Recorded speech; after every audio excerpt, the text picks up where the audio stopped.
আজকেই বিধানসভার ভোট ঘোষণার ঠিক পূর্ব মুহূর্তে আমরা দেখলাম যে মাননীয় মুখ্যমন্ত্রী তিনি ঘোষণা করছেন যে সুপ্রিম কোর্টের রায় মেনে 2009 রূপার যে বকেয়া মহার্ঘ ভাতা, সেই ভাতা সমস্ত স্তরের কর্মচারী পেনশনারদেরকে দিয়ে দেওয়া হবে। এটা কোন মুখ্যমন্ত্রী ঘোষণা করছেন? যে মুখ্যমন্ত্রী বিগত 3 বছর ধরে সংগ্রামী যৌথ মঞ্চ যে লড়াই চালিয়ে যাচ্ছে, বিগত 3 বছর ধরে একটা মুহূর্তের জন্য তাদের সাথে দেখা করে সমস্যা সমাধানের জন্য কোনো উদ্যোগ নিতে পারেননি বা সদিচ্ছা দেখাননি, নিজের অহংকারের বহিঃপ্রকাশ স্বরূপ। এটা সেই মুখ্যমন্ত্রী যিনি তার সরকারকে চেষ্টা করিয়েছেন সব সময় যাতে করে কর্মচারীদের অধিকারগুলোকে কিভাবে হরণ করে আরো বেশি বঞ্চিত করা যায়। আর তার উল্টো পক্ষে আমরা একদম নিরীহ সরকারি কর্মচারীরা যারা শত ধারায় বিচ্ছিন্ন হয়েছিল, তাদেরকে সংঘবদ্ধ করে সংগ্রামী যৌথ মঞ্চ বিগত 3 বছর ধরে লড়াই চালিয়ে গেছে। আমরা মামলায় যুক্ত হয়েছিলাম যে সেই মামলাটাকে ত্বরান্বিত করে সেটাকে লাগু করানোর জন্য। গত পরশুদিন সমস্ত কর্মচারী ঐক্যের বহিঃপ্রকাশ স্বরূপ সর্বাত্মক ধর্মঘট ডেকেছে। সেই ধর্মঘটকেও বিদ্রূপ করেছেন তৃণমূলের যিনি মুখপাত্র ছিলেন তিনি। আমরা বলেছিলাম যে ধর্মঘট সর্বাত্মক।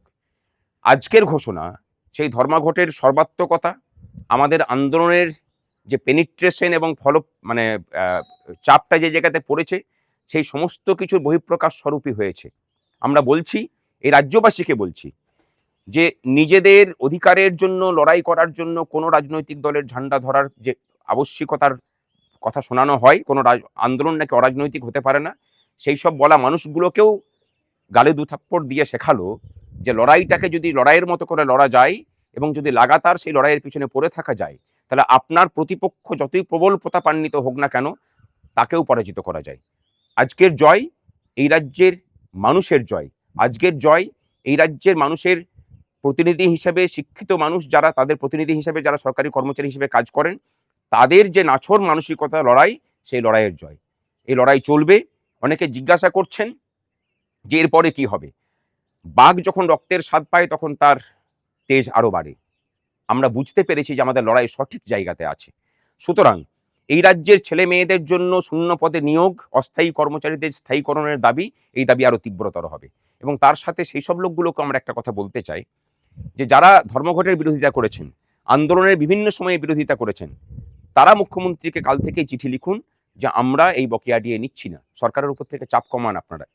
এরাও কিন্তু সরকারি কর্মচারী, সরকারকে বিভিন্নভাবে সাহায্য করে গেছেন এই মির্জাফরের দল। এবং সেই সব কচুরিপানা সম যারা সরকারি কর্মচারী সংগঠন আছেন, যারা গত পরশুদিনও বলেছিলেন যে ধর্মঘটকে আমরা সমর্থন করি না, সেই সব কচুরিপানাদেরও বলবো যে একটু সম্বিতে আসুন। লড়াই এখনো বাকি আছে।